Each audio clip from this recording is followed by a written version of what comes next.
Pro 1, kanal informasi dan inspirasi.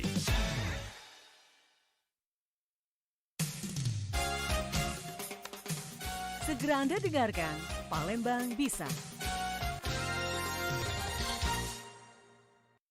Assalamualaikum warahmatullahi wabarakatuh. Selamat siang pendengar dimanapun Anda berada. Berjumpa kembali di suasana siang hari ini untuk edisi Rabu 1 Maret 2023. Tentunya di Palembang siang ini kita berjumpa dalam Palembang Bisa. Nah, dalam dialog Palembang Bisa saat ini kita akan membahas sebuah topik, yaitu mengenai penanganan laporan di Ombudsman. Dan saat ini sudah hadir di Studio Pro 1 RRI Palembang narasumber kita, kalau kata orang bijak ya, tak kenal maka tak sayang ya. Saya akan memperkenalkan terlebih dahulu. Narasumber kita adalah Pak Prana ya, Pak Prana Susiko ya. Pak Prana Susiko, beliau adalah Kepala Keasistenan Pemeriksaan Laporan Ombudsman RI Perwakilan Sumatera Selatan. Baik, bagaimana kabarnya Pak Prana? Alhamdulillah baik, Bu. Alhamdulillah sehat ya. Iya, yang pasti sehat sehingga bisa hadir ke Studio Pro 1 saat ini ya. Baik Pak Prana, kita pagi hari ini dalam Palembang Bisa akan berbicara mengenai topik penanganan laporan di Ombudsman ya. Ini mungkin banyak dari masyarakat yang membutuhkan literasi dan juga informasinya terkait dalam hal ini. Nah, Pak Prana, kita pengen tahu nih kira-kira ngomongin masalah penanganan laporan di Ombudsman ya. Nah, ini kan Ombudsman ini sendiri merupakan sebuah lembaga negara begitu ya. Bisa dijelaskan mungkin sebelum detailnya kita bahas mengenai penanganan laporan Ombudsman itu sebenarnya tugasnya seperti apa nih Pak Prana, silakan. Baik, terima kasih Ibu. Assalamualaikum warahmatullahi wabarakatuh. Waalaikumsalam warahmatullahi wabarakatuh. Berbahagia kami bisa bertemu kembali di RRI ya Bu. Iya. Saya hampir 8 tahun sebenarnya. Dulu awal-awal Ombudsman berdiri kita sering bekerja sama untuk membahas terkait dengan pelayanan publik. Jadi pada hari ini tentu kami sangat berterima kasih atas undangan dari RRI Palembang dalam rangka membahas tentang pelayanan publik ya. Nah, Ombudsman sendiri adalah lembaga negara pengawas pelayanan publik ya. Secara ringkasnya seperti itu. Lalu apa saja yang diawasi terkait dengan pelayanan instansi pemerintah penyelenggara pelayanan publik, termasuk juga BUMN, BUMD, Badan Hukum Milik Negara atau swasta yang menyelenggarakan pelayanan publik tertentu, di mana sebagian atau seluruh pendanaan dari lembaga itu bersumber dari APBN atau APBD. Artinya dari negara begitu ya? Dari negara. Jadi yang terkategori di sana tentu itu menjadi domainnya Ombudsman untuk dilakukan pengawasan. Nah, pengawasan Ombudsman sendiri itu ada dua Ibu sebenarnya. Waduh, pengawasan Ombudsman ada dua, apa tuh? Terkait dengan pencegahan maladministrasi, yang kedua terkait dengan penanganan laporan pelayanan publik itu sendiri. Nah, kebetulan kami di tahun ini bersama tim ditugaskan oleh Kepala Perwakilan Ombudsman Sumsel untuk membidangi terkait dengan laporan masyarakat tentang pelayanan publik. Ada beberapa banyak laporan yang sudah kami terima dan tindak lanjuti terkait dengan pelayanan publik yang ada di Sumatera Selatan. Lebih kurang sepintas seperti itu. Seperti itu ya. Jadi itu kata orang. Jadi kan harus tahu dulu nih kira-kira Ombudsman itu tugasnya seperti apa sehingga masyarakat teredukasi mengenai itu. Nah, baik Pak Pranda, ngomongin masalah peran daripada Ombudsman sendiri untuk penanganan laporan di Ombudsman ya. Kita pengen tahu bagaimana sih sebenarnya mekanisme penanganan laporan di Ombudsman itu sendiri. Baik. Jadi di Ombudsman itu ada bagian namanya, sebelum masuk ke bagian pemeriksaan laporan ini adalah bagian penerimaan dan verifikasi laporan Ibu. Penerimaan dan verifikasi laporan. Jadi di sana semua keluhan masyarakat terkait pelayanan publik disampaikan. Lalu di sana juga nanti akan diverifikasi secara formil dan material. Nah, setelah itu disepakati dan dipenuhi ke semua persyaratannya itu, barulah masuk kepada tahapan pemeriksaan laporan masyarakat. Ini sangat teknis ya Bu, tapi perlu kami sampaikan. Setelah sampai di bidang pemeriksaan laporan masyarakat ini, maka tahapan pertama adalah kami membuat yang namanya SPDP.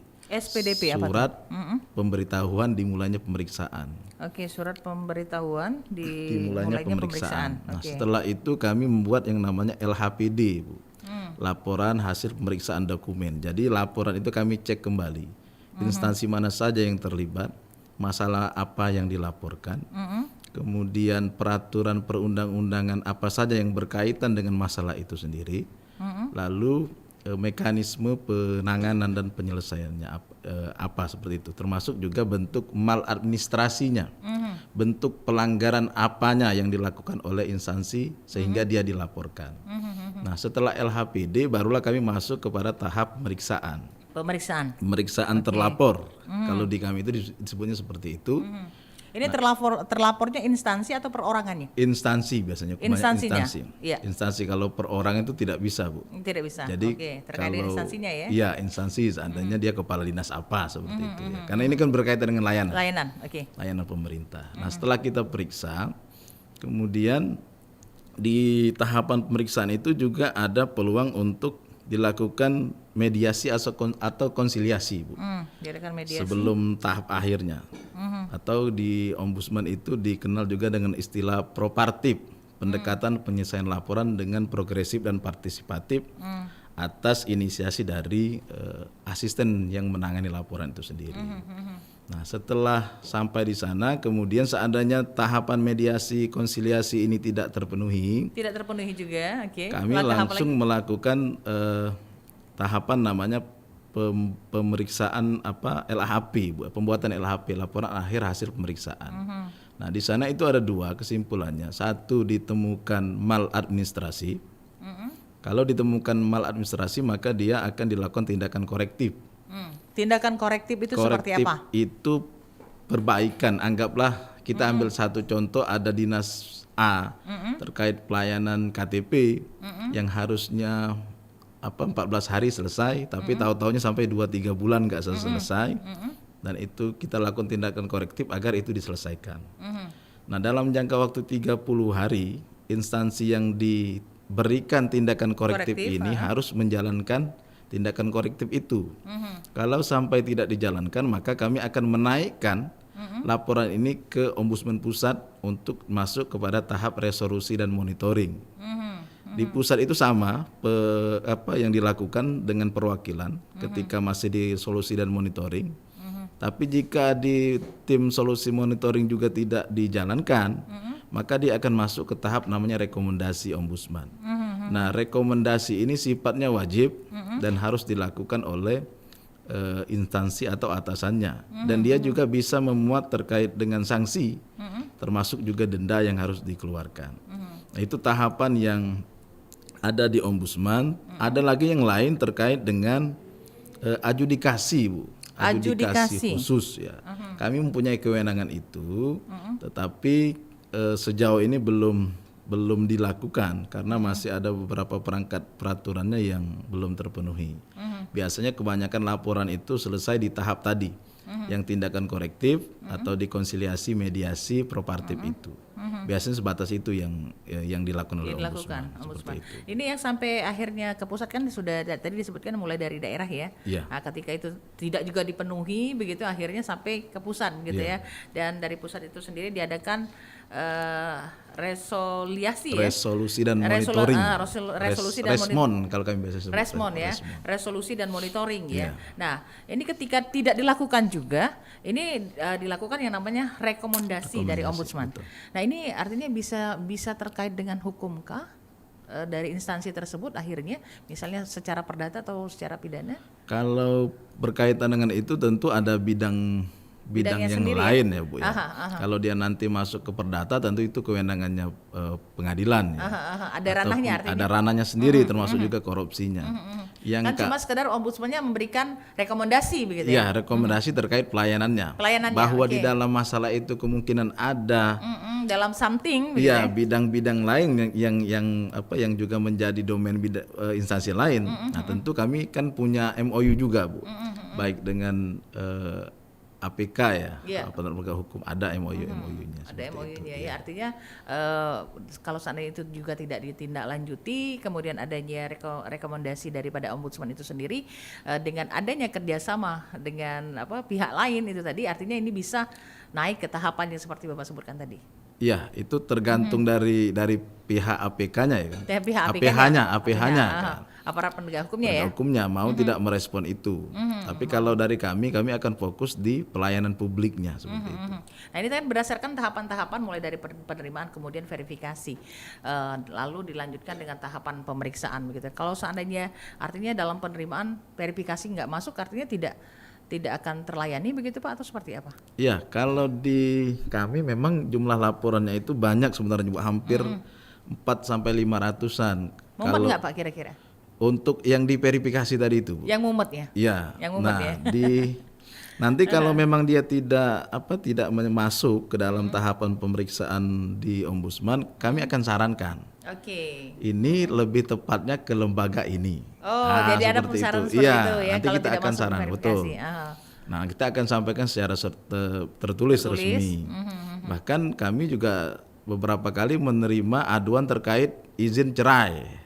Orang ingin cerai, ngadunya ke ombudsman ada beberapa Ibu. Ada juga. Nah, akhirnya kita sarankan kita tidak bisa menangani, tetapi ke Kan pengadilan. kalau cerai itu kan artinya kan personal ya. Iya, Kan ini betul. sementara kita kan instansi begitu Betul. ya. Mungkin karena ketidaktahuan Ketidaktahuan, seperti itu. Nah, cuman ini tetap kita layani. Kita tetap layani. Tetap kita layani dan bentuk pelayannya kita sarankan tadi.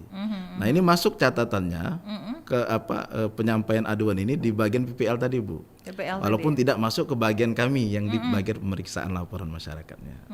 Jadi seperti itu, Bu. Banyak juga yang curhat terkait dengan kelakuan suami ada gitu. Ada beberapa juga. Iya. Ada juga, Bu. Disangkanya mungkin bisa semua gitu ya. Iya, seperti itu. Nah kalau seandainya terkait misalnya dan dengan penerimaan laporan dan juga tentunya verifikasi tadi, ada yang mungkin melaporkan, nih Pak kayaknya label atau apa gitu, itu bisa dilaporkan juga di ombudsman. Secara umum semuanya itu bisa Semuanya dilaporkan umum? ombudsman, tapi nanti akan disaring. Disaring. Yang menjadi domainnya ombudsman itu yang mana? Terkait tadi ketentuan syarat formil dan syarat materialnya tadi itu, Bu. Syarat formil dan syarat material. Ya, dua syarat itu kalau Formil seperti apa, material formil seperti apa? itu contoh KTP, kemudian identitas diri ya. Nah, kalau material itu berkaitan dengan isi laporan biasanya, Bu.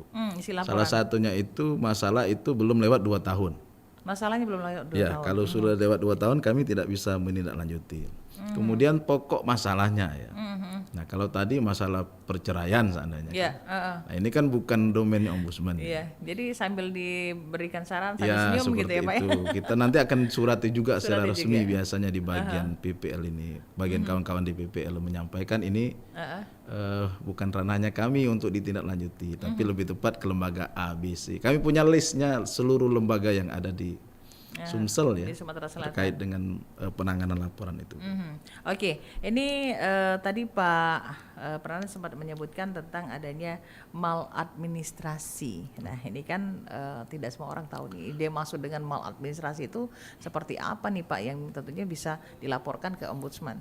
Baik, jadi kalau secara aturannya itu sederhananya adalah bentuk pelanggaran atau pengabaian kewajiban hukum Pelanggaran dan pengabaian kewajiban yang hukum. dilakukan oleh instansi penyelenggara pelayanan publik. Nah, tapi ini kan sangat umum, Bu ya. Iya. Maka di ombudsman itu ada namanya PO, Peraturan Ombudsman tentang penanganan dan penyelesaian laporan. Nah, di dalam PO ini sendiri disebutkan setidaknya ombudsman itu mengawasi 10 bentuk pelanggaran maladministrasi 10 bentuk pelanggaran maladministrasi. terkait pelayanan publik. Nah, contoh 1, tidak memberikan layanan. Tidak memberikan layanan. Seandainya ibu bertugas di salah satu dinas yang mengeluarkan produk, anggaplah KTP. Kemudian ada warga yang ingin membuat KTP tapi tidak dilayani. Tidak. Atau mungkin pelayanannya tuh mungkin tidak baik atau tidak ramah, itu bisa dilaporkan ke ombudsman. Bisa. Tidak melayani, diskriminatif, pilih-pilih. Pilih-pilih. Oke, Kemudian permintaan uang atau imbalan ya. Seandainya buat suatu surat itu biaya resminya 10.000, tapi dipinta jadi 100.000, nah itu bisa dilaporkan ke ombudsman. Adanya pungli seperti itu. Bisa adanya pungli seperti itu. Kemudian Tapi itu dilakukan oleh instansi begitu ya? Atau dilakukan oleh personal? personal, tapi dia bekerja di situ. Di situ, Ya. oke. Itu bisa artinya bisa Bisa, dilaporkan. bisa seperti itu. Nah itu lebih kurang bentuk-bentuk maladministrasinya Ibu. Penundaan berlarut, harusnya selesai 1 jam tapi sampai 3 bulan. Nah itu bisa dilaporkan ke ombudsman. Kemudian penyimpangan prosedur. Penyimpangan prosedur. Prosedur itu seandainya harus dari A, B, C, D. Tahu-tahu karena punya link, punya kedekatan, langsung D. Tahapannya yang A, B dilewati karena punya koneksi khusus. Nah itu bisa dilaporkan ke ombudsman. Kalau seandainya sudah dari bentuk pelaporan dari masyarakat itu sendiri begitu ya, terhadap instansi tersebut, walaupun mungkin pelakunya adalah orangnya begitu ya, tapi dia bekerja di instansi tersebut. Ini apa yang akan dilakukan oleh ombudsman? Ya, tadi tahapannya sama. Sama saja seperti yang tadi disebutkan. Bisa melaporkan langsung kepada ombudsman. Atau kalau masalahnya itu menyangkut kepentingan orang banyak, dan ini sangat tergantung pertimbangan dari kepala kantor, itu kami bisa melakukan inisiatif investigasi namanya, Bu. Inisiatif investigasi. Jadi masyarakat tidak perlu melapor, kami yang datang langsung ke kejadian tersebut. Nah ini bisa artinya jemput bola gitu. Jemput bola. Iya. Bisa kami dapat melalui media, termasuk RRI juga bisa. Seandainya ada info yang berkaitan dengan masyarakat banyak. Salah satu contoh yang baru kami tangani itu terkait jembatan di Kelurahan 10 dan 13 Ilir, Palembang yang sudah memakan korban karena jebol ya, rusak. Nah itu tidak ada pelapornya awalnya itu. Jadi kita dapat info dari media. Lalu kepala kantor langsung menginstruksikan untuk melakukan sidak. Setelah itu kita panggil kepala dinas PU-nya. Hari itu juga dibenari akhirnya jembatannya. Nah seperti itulah lebih kurang mekanismenya. Itu mekanisme yang ada di ombudsman. Nah kemudian instansi yang menjadi domain dari ombudsman itu sendiri yang bisa dilakukan pengawasan itu seperti apa? Ya instansinya kalau bahasa undang-undangnya kan seperti itu Bu ya. Harus instansi pemerintah, penyelenggara pelayanan publik. Nah mungkin sederhananya dari RRI masuk juga RRI bisa kalau ada pelayanan publiknya bisa di bagian pengawasan kami. Kalau kami di beberapa tempat biasa menyampaikan dari RT, dari RT ketua RT sampai gubernur. Dari ketua RT sampai gubernur. Bisa kami awasi dan bisa kami terima aduan terkait itu. Jadi kalau seandainya masyarakat merasa mengeluh dengan apa yang dilakukan oleh RT ataupun aparat yang paling rendah ya, RW, lurah, kades, camat, bupati, kepala dinas, sampailah gubernur. Kalau Sumsel kan batasnya paling tinggi gubernur. Nah termasuk juga instansi vertikal, polisian, kejaksaan, pengadilan, kemudian BPN. Ini kan ada pelayanannya semua Bu. Ada pelayanannya semua. Nah ini yang kami awasi. Jadi lumayan banyak juga. Lumayan banyak.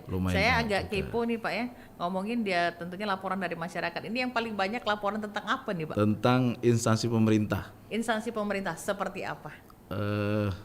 Terkait macam-macam Bu ya. Tapi yang saya di kami itu ada pengelompokannya itu instansi pemerintah. Ini bisa dari tadi RT masuk, RW masuk, sampai gubernur.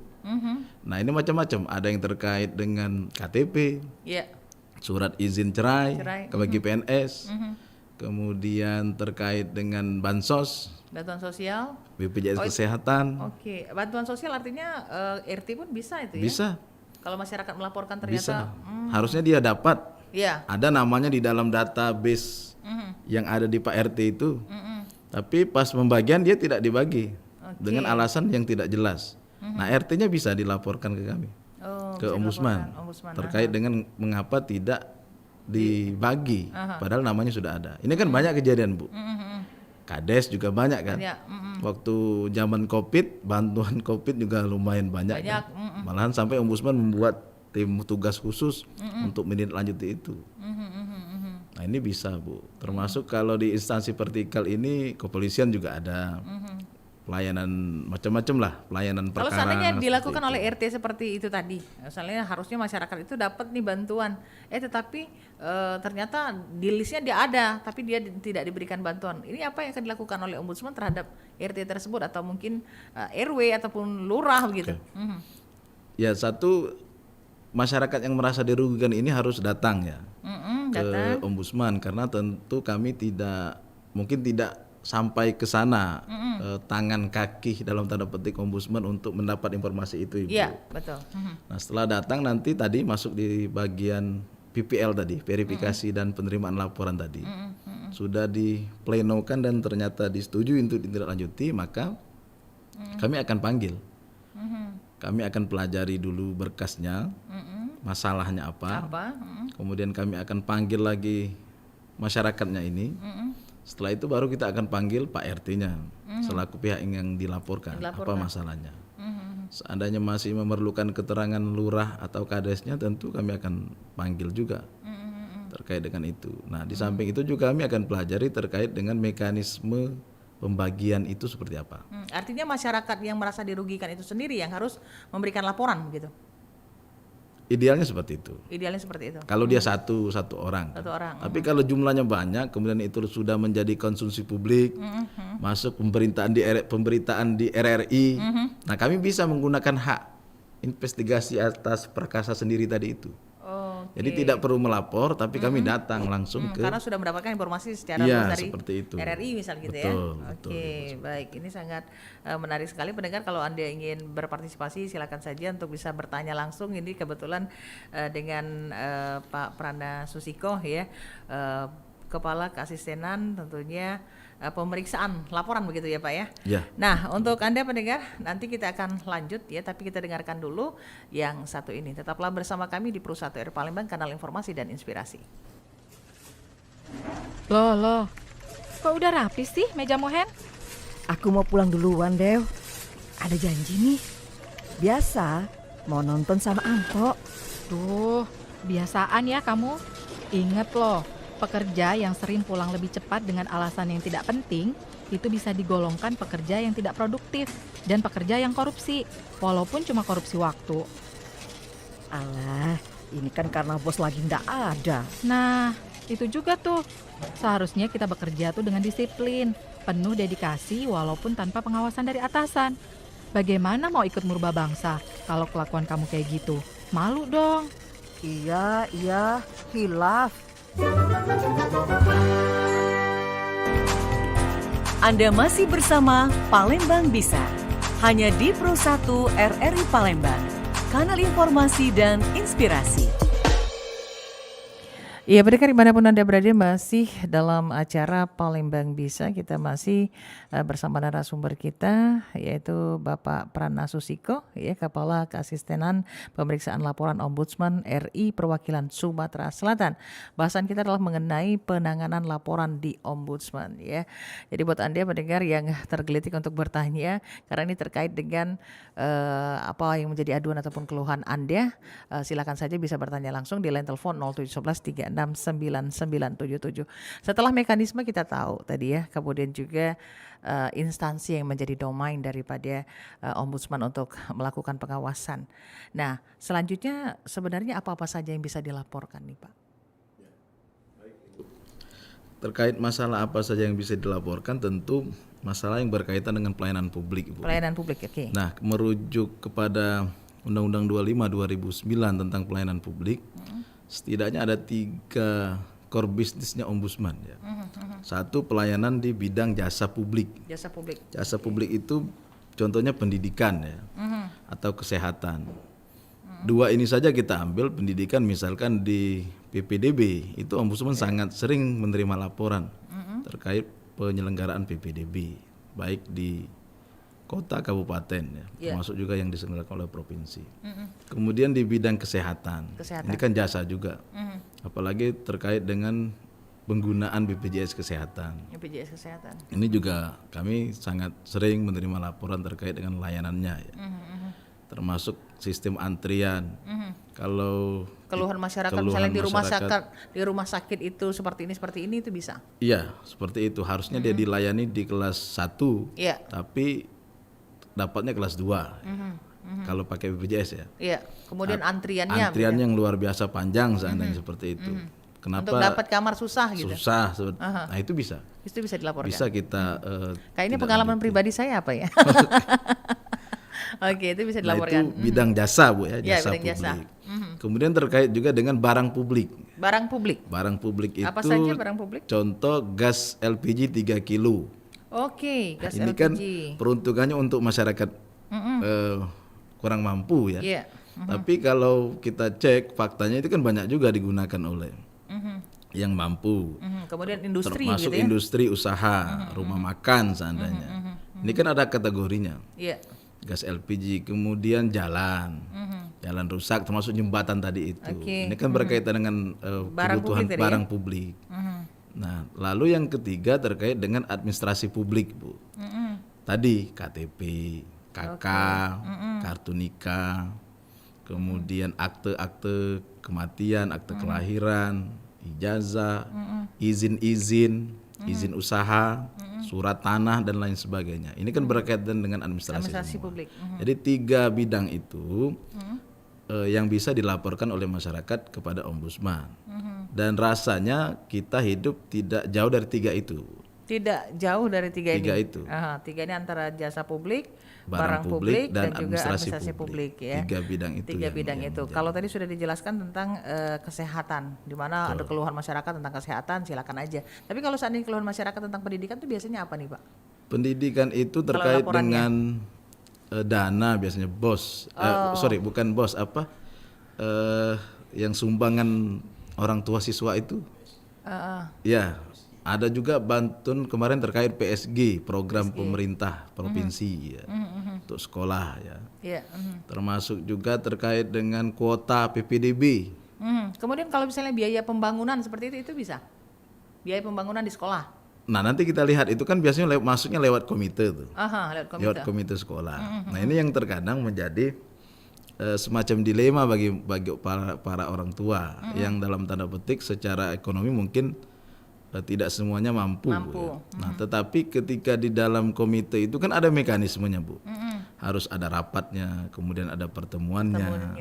Nah terkadang orang tua yang tadi Yang merasa keberatan tadi, iya. dia kan tidak berani menyampaikan itu secara langsung, atau dia diundang rapat tidak hadir karena kesibukan dan lain sebagainya. Sementara di komite itu dianggap sudah menyetujui seandainya. Nah hal-hal ini yang kadang kami temukan juga. Artinya mekanisme yang ada di komite itu harus jalan juga. Nah ada beberapa sekolah yang kami lihat dalam tanda petik melakukan semacam pengancaman. Kalau tidak bayar ini tidak boleh itu, bahasanya seperti itu kan. Tapi setelah kita tangani akhirnya itu bisa ada yang bisa ikut ujian, ada yang dapat rapot, ada yang lulus, Ada yang ditahan rapotnya, ada gitu, juga ijazahnya seperti gitu ya. ada ijazahnya juga yang ditahan, tidak boleh ikut ini. Nah setelah kita masuk akhirnya itu bisa. Cuman memang dilemanya itu bukan masalahnya kasusnya itu tidak berhenti sekaligus gitu Bu. Ini selesai nanti muncul lagi di sekolah yang lain seperti itu. Iya. Nah ini yang kami alami beberapa tahun semenjak bergabung di Ombudsman ini. Oke. Harusnya kita punya pandangan yang sama terkait dengan penerapan aturan ini, komitmen seperti itu. Karena kan sudah dibuatkan itu aturannya. Baik untuk sekolah yang negeri maupun sekolah swasta atau sekolah yang di bawah naungan Departemen Agama. Ini kan sudah ada mekanismenya. Iya. Tinggal menjalankannya saja secara Seperti apa konsisten. Nah, konsisten itu ya? yang jadi Persoalan ya. PR-nya yang PR-nya. mungkin belum terselesaikan. Menjadi PR-nya yang belum terselesaikan. Ini saya juga tertarik untuk bertanya, tadi disebutkan kita tidak lari dari 3 hal tadi. Pelayanan jasa publik, kemudian barang publik, dan juga administrasi publik. Terkait dengan barang publik, ini ngomongin tadi gas LPG 3 kilo bisa dilaporkan gitu ya. Misalnya ada keluhan masyarakat terhadap tentunya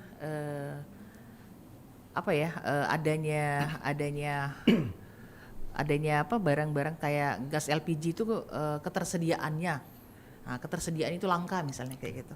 Itu masyarakat harusnya melapornya seperti apa nih? Siapa yang harusnya dibidik untuk tentunya Oleh ombudsman. Iya, ombudsman. Ya. Seperti itu. Pertamina. Oh, oke. Ya, Pertamina. sebagai leading sektornya kan Pertamina yang gas 3 kilo itu. Banyak, kami juga sudah berapa menerima laporan itu. Kan susah nih masyarakat tuh Ya, dapat gitu kan, untuk ini gitu kan. Nah tapi kembali kepada tadi untuk barang publik tadi, untuk gas LPG 3 kilo itu kan dikhususkan hanya untuk masyarakat ekonomi ke bawah, kurang mampu gitu ya. Tapi sementara di lapangan itu kan, walaupun mungkin ya agak sulit sih kalau untuk mencarinya, ibaratkan mencari jarum di tumpukan jerami untuk mencari secara keseluruhan seperti itu kan banyak masyarakat yang mampu pun masih menggunakan tabung 3 kilo gitu ya. Ini bagaimana masyarakat yang mungkin ya sebenarnya dia tidak mampu, gimana dia mau ini kalau seandainya barang gasnya itu nggak ada, dibeli atau diborong oleh orang-orang yang sebenarnya mampu gitu. Betul. Nah ini melapornya seperti apa nih Pak? Iya, nanti sama saja bisa ke yang pasti datang ke ombudsman Bu ya. Misalnya saya yang ngeluh nih, Iya. Pak saya nggak bisa dapet nih gas 3 kilonya habis gitu ya. Oke. Kayaknya dibeliin diborong tetangga saya yang punya usaha banyak gitu, kira-kira gitu. Ya, sama saja penanganannya Ibu. Nanti kami akan identifikasi ya. Identifikasi, oke. Dari Pertamina itu kan ada namanya di bawah Pertamina itu penyalur ya. Agen. Agen. Oke, agen. Kan agen tuh ada izinnya tuh. Nggak semua orang bisa ada jadi agen. Nah, dari agen ada namanya penyalur ya. Nah, distributor ya. Distributor, oke. Nah, dari distributor itu ada lagi yang paling kecil itu kan. Nah, biasanya kita akan melihatnya seperti itu. Karena ini ada aturannya semua. Termasuk dari Pertamina ke agen berapa banyak yang didistribusikan per harinya. Lalu dari agen ke penyalur ini berapa pembagiannya. Iya. Nah, itu kan ada syarat-syaratnya Bu. Kalau orang beli rasanya tidak boleh lebih dari 1 atau tidak boleh lebih dari 2. Itu kan ada aturan-aturannya. Nah, kami akan beranjaknya dari situ. Kalau melanggar, ya bisa saja izin agennya, izin penyalurnya itu bisa di stop. Dan ini kan ada juga pengawasnya di internal Pertamina juga ada. Nah, mungkin ini juga yang harus kami kolaborasikan lagi seperti itu untuk menyampaikan biar sama-sama berjalan. Ini terkait laporan lagi nih Pak. Iya. Kalau seandainya di dalam masyarakat itu sendiri gitu ya, mereka memiliki keluhan seperti ini untuk bantuan sosial misalnya. Bantuan sosial ya yang biasa didapat dari pemerintah pusat gitu ya, atau pemerintah daerah gitu ya. Ini kan biasanya disalurkan, biasanya dapatnya di kantor pos gitu. Ya. Ya, nah kemudian terkait dengan data-datanya begitu ya, data-datanya di mana kebanyakan masyarakat tuh ngeluh yang memang benar-benar miskin malah ini nggak dapet. Tapi yang dianya ya maaf ya masih punya kendaraan yang ini pokoknya nggak layak terima, harusnya memang untuk orang yang tidak mampu. Nah ini kepada siapa mereka harusnya melaporkan hal tersebut. Kemudian yang kedua yang kami ingin tanyakan terkait dengan data begitu ya, datanya begitu. Apakah ini termasuk di dalam maladministrasi begitu Pak? Sehingga adanya kesalahan ya yang harusnya dapat yang nggak mampu tapi kok yang mampu begitu Pak? Oke. Jadi kalau ada yang seperti ini, dia lapor saja dulu ke RT-nya itu. Ke RT-nya, oke. Ke RT atau ke RW, termasuk kelurahannya juga.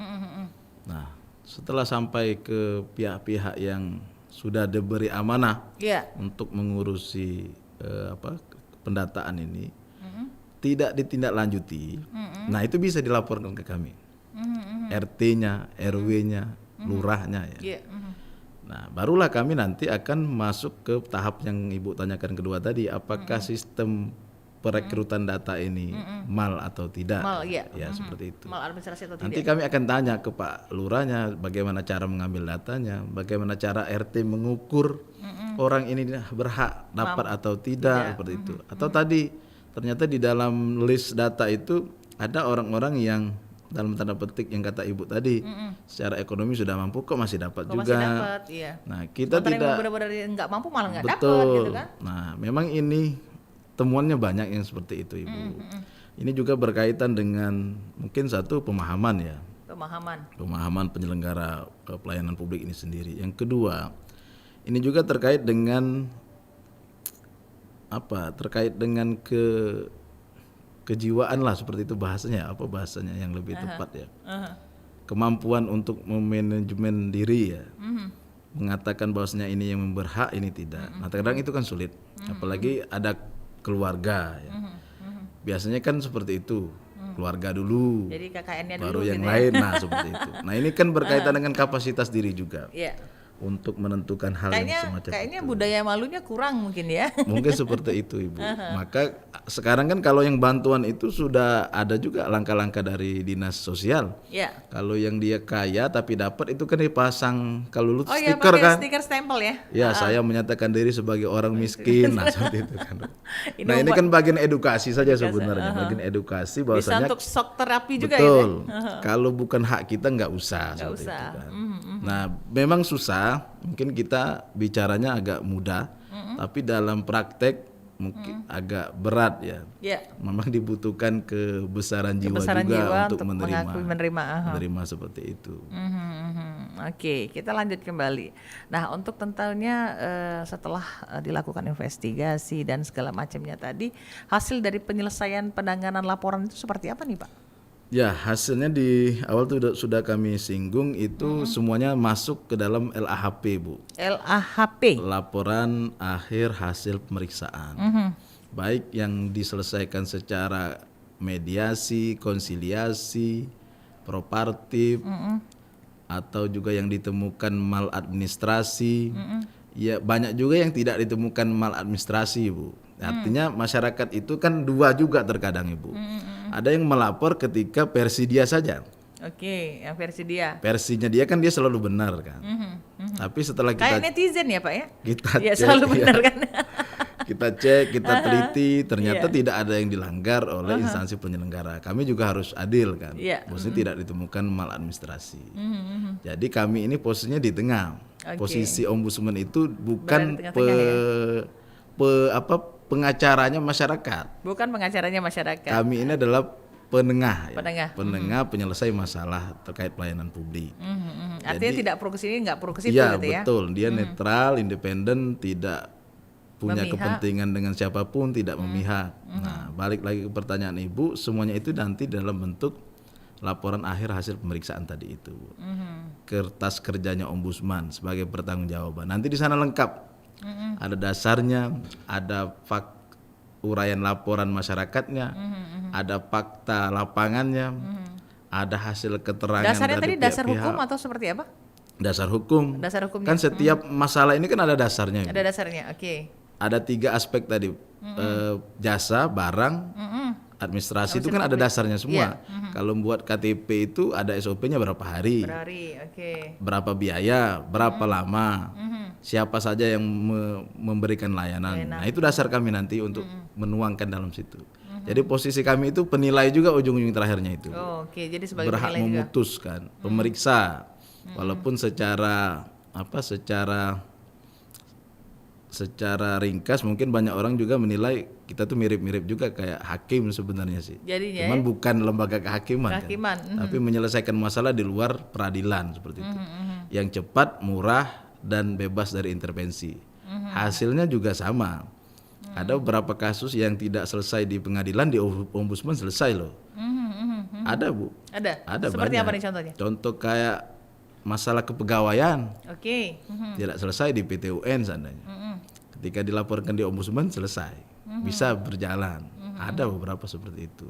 Tapi ada juga kasus yang dilaporkan ke ombudsman, lalu ombudsman sudah menyampaikan tanggapan hasil yang LHP tadi, Iya. tapi APH itu punya pandangan berbeda juga ada seperti itu. Nah, ini kan dinamika saja sebenarnya. Dinamikanya ya. Kita intinya saling menguatkan sesama Satu dengan yang lain. lembaga pemerintah seperti itu.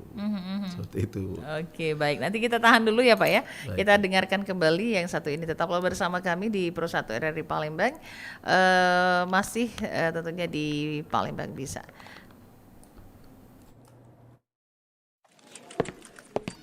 Oi, nak kemana tuh? Biasalah, mau ngopi sebentar ke kedai Makjah. Lagian, ngapain kerja capek-capek? Gaji juga segitu-gitu aja. Penghargaan juga nggak ada kan? Oi, pandainya dia bercakap. Cari kerja susah sekarang. Bersyukur kita dah ada kerja. Karyawan pemalas macam kau ni, siapa nak beri penghargaan? Ah, bising aja ngurusin orang. Dia sangka ini perusahaan bapak dia. Dasar pemalas, makan gaji butuh. Sekarang sudah bukan zamannya lagi bermalas-malasan. Yuk, kita hargai pekerjaan kita, bangun motivasi, dan jadilah bermanfaat. Maaf, Anda belum bisa absen pulang karena belum bekerja hari ini. Apa aku cakap? Absen aja tahu engkau tu belum bekerja. Anda masih bersama Palembang Bisa. Hanya di Pro 1 RRI Palembang. Kanal informasi dan inspirasi. Oke pendengar, masih di Pro 1 RRI Palembang, kanal inspirasi dan informasi untuk Anda di kesempatan siang hari ini masih dalam tentunya dialog interaktif kita Palembang Bisa membahas tentang penanganan laporan di Ombudsman bersama Bapak Prana Susiko ya. Kita lanjut kembali Pak Prana, ini banyak sekali ya terjawab sudah begitu ya, yang sama sekali mungkin selama ini awam tidak tahu harus melaporkannya kemana ataupun seperti apa bentuk mekanisme laporannya. Dengan apa yang disampaikan oleh Pak Prana ini tadi, ini menjadi nilai tambah untuk bisa mendapatkan literasi begitu ya Pak. Nah kita lanjut kembali. Kalau tadi kita sudah menanyakan mengenai hasil penyelesaian penanganan laporan, kemudian apa-apa saja yang tentunya bisa dilaporkan dan siapa saja yang bisa melaporkan hal tersebut Pak. Kalau mengacu ke Undang-Undang 37 2008 tentang Ombudsman Republik Indonesia, tentu yang bisa melaporkan adalah setiap warga negara. Setiap warga negara Indonesia ya. Kalau warga negara asing tentu ada ketentuan lanjutannya. Oke. Sehingga dia bisa melaporkan apa yang menjadi masalahnya. Nah, satu hal menurut kami yang penting terkait dengan siapa saja yang bisa melaporkan ini. Ini kan posisi yang semua kita akan mengalami, Bu. Yeah. Anggaplah sekarang kita jadi kepala dinas di instansi A. Yeah. Tugas utama adalah memberikan layanan kepada masyarakat. Di saat itu di posisi yang pertama. Yeah. Di posisi yang lain dia juga akan berperan sebagai pengguna layanan juga, Bu. Pengguna layanan juga. Dia mau buat KTP, mau buat SIM. Kalau dia sudah kaya, banyak usaha kan harus buat izin segala macam. Jadi ini hubungan timbal balik saja sebenarnya. Iya. Jadi kalau masyarakat itu mungkin selamanya dia akan menjadi pengguna layanan publik, tapi bagi penyelenggara pelayanan publik, termasuk kita ini, dia posisinya ada dua. Iya. Satu sebagai pemberi layanan. Yang kedua nanti dia akan juga berposisi sebagai pengguna layanan juga. Pengguna layanan. Nah pesannya adalah ketika artinya masing-masing kita itu ya dapat posisi dua ya. Posisi dua itu kan, Bu. Nah, ketika kita menjadi pengguna, lalu kita tidak bisa memanfaatkan atau menyelenggarakan pelayanan itu dengan baik, maka kan yang dirasakan masyarakat juga seperti itu. Anggaplah tadi yang kepala dinas A, pelayanan instansi A, kemudian dia nanti berperan sebagai pengguna juga. Nah, masyarakat yang dipersulit ketika mengurus layanan, itulah rasanya juga, rasa yang dirasakan masyarakat seperti itu. Kalau di pingpong, urus kesini, biaya yang tidak jelas, waktu yang tidak tepat kapan selesainya. Nah, yang dirasakan masyarakat itu seperti itu. Maka ini sebenarnya edukasi juga untuk kita semua yang terkait dengan pelayanan publik. Kalau kita tidak ingin disusahkan, jangan menyusahkan orang. Iya. Seperti itu. Karena kan urusnya seperti itu. Ya, akhirnya ada siklusnya seperti itu, perputarannya seperti itu ya. Betul sekali. Setinggi apapun jabatan kita, pasti perlu pelayanan publik itu, Ibu. Membutuhkan pelayanan dia publik. tetap pasti butuh KTP, butuh KK, butuh surat tanah, seperti itu kan. Walaupun mungkin tidak langsung dia yang ngurus, karena banyak pesuruhnya ya, tapi kan sama saja hakikatnya. Hakikatnya sama saja bahwa pelayanan publik ini harus dilaksanakan sesuai dengan undang-undang yang sudah mengaturnya. Jadi biar semuanya itu berjalan sesuai dengan yang sudah diatur. Nah, tadi itu posisi yang sangat rumit. Kita juga banyak menerima laporan dari penyelenggara pelayanan juga, tapi dia melaporkan secara personal. Oke, penyelenggara pelayanan. Anggaplah kepala dinas A. Tapi dia personal. Dia secara pribadi melaporkan instansi A. Karena dia ngurus izin ini rumit. Ada juga kita nerima seperti itu. harusnya sama-sama untuk sadar diri juga gitu ya artinya ya. Harusnya seperti itu. Kalau ingin semuanya berjalan dengan lancar harus Semuanya, saling betul, mempermudah begitu ya. betul. Waduh, ini sangat menarik sekali. Mempermudah tapi dengan tidak mengabaikan ketentuan yang ada ya. Mempermudah tapi tidak mengabaikan ketentuan Ya. yang ada. Artinya tidak lompat langsung dari Ya, A langsung ke seperti itu. D gitu ya. Harus dilewati tahapan-tahapannya begitu ya Pak ya. Tahapannya, betul. Nah tadi Bapak sempat menyinggung bahwa apa yang kasus ataupun juga perkara yang pernah terjadi begitu ya, laporan yang pernah terjadi yang tidak bisa diselesaikan di pengadilan ini bisa diselesaikan oleh ombudsman. Ya, artinya ombudsman ini adalah salah satu bentuk penengah dengan jalan kekeluargaan. Apakah seperti itu mekanisme kerjanya? Baik Ibu. Jadi yang maksud tidak selesai itu artinya tidak dijalankan ya. Tidak Artinya dijalankan. Putusan pengadilan itu tidak dijalankan oleh pihak-pihak yang berperkara di pengadilan. Berperkara. Itu ada beberapa kasus yang dilaporkan ke kami. Nah di kami sebenarnya kami ada mekanisme tadi itu Bu, mediasi konsiliasi tadi. Pendekatan yang dilakukan adalah menyelesaikan masalahnya. Jadi kami posisinya di sana menyelesaikan masalah terkait dengan yang dikeluhkan oleh masyarakat ini. Nah, yang pernah saya tangani itu terkait dengan pegawai ASN ya, yang sudah dijatuhi vonis, lalu ingin kembali lagi menjadi ASN. Karena ada kesalahan-kesalahan di situ. Akhirnya dijalankan oleh instansi yang bersangkutan melalui pendekatan tadi konsiliasi, mediasi, propartip tadi itu. Jadi kami itu tidak melulu formalitas hukum seperti itu, Bu. Ada juga pendekatan yang secara personal atau ini ya. Personal tadi seperti itu. Heart to heart. Ya, hati ke hati gitu ya. Jadi harus pakai juga hati gitu ya. Ada seperti itu, Bu. Ada beberapa yang seperti itu. Dan ini kan enaknya tidak berbiaya, Bu. Enaknya tidak berbiaya. Kalau di ombudsman itu nggak ada biaya. Jadi semua kasus itu ya selesai. Mulai dari dia menyampaikan laporan sampai selesai, itu tidak ada yang satu peser pun biayanya. Bahkan setelah selesai pun kita tidak menerima apa-apa juga. Kasus terbaru seandainya kami ini sama Pak Dio juga kemarin menyelesaikan laporan terkait dengan SAM ya. SAM. Seorang ibu rumah tangga single parent. Yeah. 4 tahun sudah ngurus di salah satu bank di Sumsel ini tidak selesai. Akhirnya dilaporkan ke ombudsman.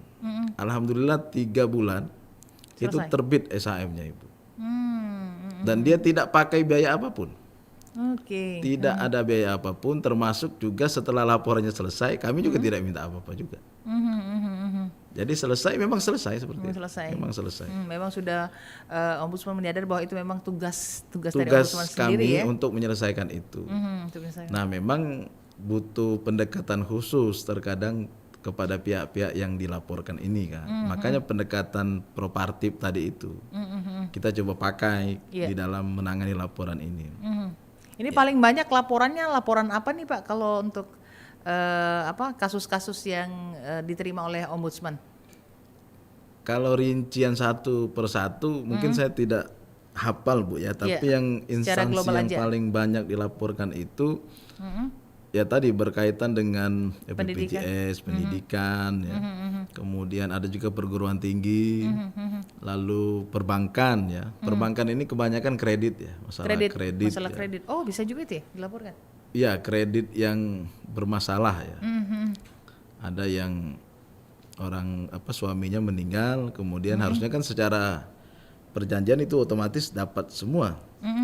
Tapi ternyata dalam prakteknya itu susah. Harus ini harus itu. Ada lagi yang harus dibayarkan seperti jadi berbelit-belit gitu ya? Lah. Nah, akhirnya itu yang kita tangani dan setelah kita runut termasuk juga ombudsman pusat melakukan itu. Ternyata ada hal-hal yang memang harus dibenahi dari instansi yang memberikan layanan ini. Ya, akhirnya dapat tadi. Yang SAM itu dapat. Seperti itu. Nah, kalau untuk jumlah laporannya per tahun berapa banyak nih Pak? Rata-rata 100-an yang masuk ke bidang pemeriksaan laporan, Bu. 100-an per tahun? Iya. Jadi artinya kalau bulan berapa banyak laporan? bulan bisa 10 ya. 10 ya. 10. Kalau jumlah yang datang ke ombudsman itu banyak, Bu. Yang di bagian verifikasi tadi itu kalau data kemarin hampir 400. Termasuk yang berkonsultasi ya terkait dengan pelayanan publik. Nah, cuman setelah dicek dan recheck, dicek persyaratan segala macamnya itu yang berhak untuk kami tindak lanjuti itu hampir rata-rata 100. Kalau tahun kemarin itu 180 ya. Kami menerima laporan yang masuk di bidang pemeriksaan laporan masyarakat. Karena sekarang kami sudah dari pusat itu ada target tuh. Ini laporan untuk Sumatera Selatan atau hanya Sumatera untuk Selatan saja. Sumatera Selatan saja. Sumatera Selatan Bukan saja. Kota Palembang saja ya, tapi Sumatera Selatan ya. Sumatera Selatan. Karena nanti kita juga ada data yang Palembang berapa, Banyuasin berapa. Termasuk ada juga kabupaten yang tidak pernah dilaporkan juga ada. Kabupaten yang tidak pernah dilaporkan? Iya, tidak ada pelapornya. Laporan, Nah, kita tidak tahu apakah memang tidak ada persoalan, tidak ada masalah, atau memang masyarakatnya tidak ingin melapor, atau kita juga kurang sosialisasi ke sana. Itu ada beberapa kabupaten yang sampai hari ini belum ada laporannya. Belum ada laporan. Oke, baik Bapak, kita sudah ada di penghujung kebersamaan, nggak terasa. Dan tentunya sebelum di penghujung kebersamaan ini mungkin closing statementnya apa yang menjadi pesan dan juga harapan. Baik, saya mengutip apa yang disampaikan oleh Pak Amzulian Rifai, doktor, profesor di Unsri. Dulu Ketua Ombudsman RI, sekarang beliau di Komisi Yudisial, bahwa hidup manusia ini tidak ada yang lepas dari pelayanan publik. Mulai dari lahir sampai dia meninggal, itu pasti berkaitan dengan pelayanan publik. Lahir butuh akta kelahiran, ini berurusan dengan pemerintah. Kemudian setelah sekolah apalagi, lalu sekolah, kuliah, SMA, kuliah, bekerja butuh banyak juga persyaratan. Mau buat SIM ketika umur 17, buat KTP, sampailah selesai kuliah, mencari kerjaan juga sama, berurusan dengan administrasi publik. Lalu mau menikah, juga berurusan dengan administrasi publik. Banyak juga kami terima laporan terkait dengan susah menikah karena dimintai biaya oleh oknum P3N, ada juga kasus-kasus seperti itu. Nah, kemudian setelah menikah punya anak, sama berulang kembali kan, Bu. Berulang lagi administrasi yang harus dilakukan. Nah, termasuk juga kalau saya kan di desa, Bu ya, dulu tidak pernah terpikirkan bahwasanya urusan pemakaman pun jadi masalah. Kalau di kota kan seperti itu rupanya, Bu. Apalagi kemarin di Jakarta kan sempat viral, jual beli lahan makam. Nah, ini kan berkaitan dengan pelayanan publik juga. Nah, intinya sampai mati pun, kita selesai tugas di dunia ini, tidak ada masalah yang tidak berkaitan dengan pelayanan publik. Poinnya adalah pelayanan publik itu artinya penting. Penting, dan sekarang kalau dulu itu kan tidak ada lembaga yang mengurusinya. Nah, sekarang sudah ada ombudsman yang diberi wewenang untuk menindaklanjuti itu, termasuk juga bersama DPR, DPRD, dan juga masyarakat. Maka bagi kami mengajak kita semua, termasuk juga masyarakat, untuk sama-sama menyampaikan keluhan jika ada keluhan terkait layanan publik, kemudian kepada instansi penyelenggara untuk sama-sama juga menaati apa yang sudah menjadi ketentuan terkait dengan pelayanan publik itu sendiri. Itu saja mungkin yang bisa kami sampaikan, tidak banyak hal. Tentu masih berproses juga di dalam permasalahan pelayanan publik ini.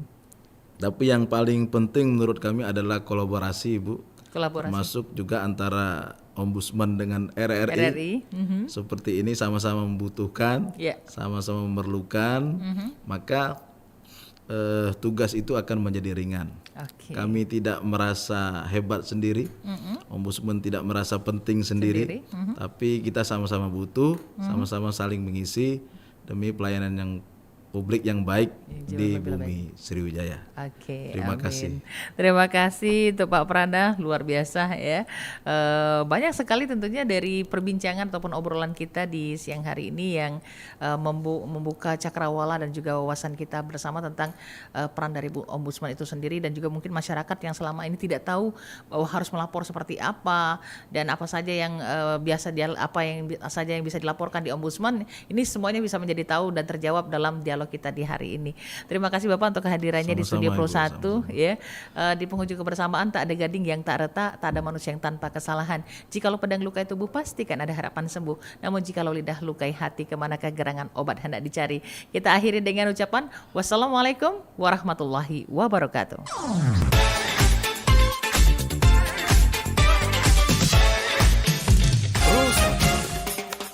Baru saja Anda dengarkan Palembang Bisa.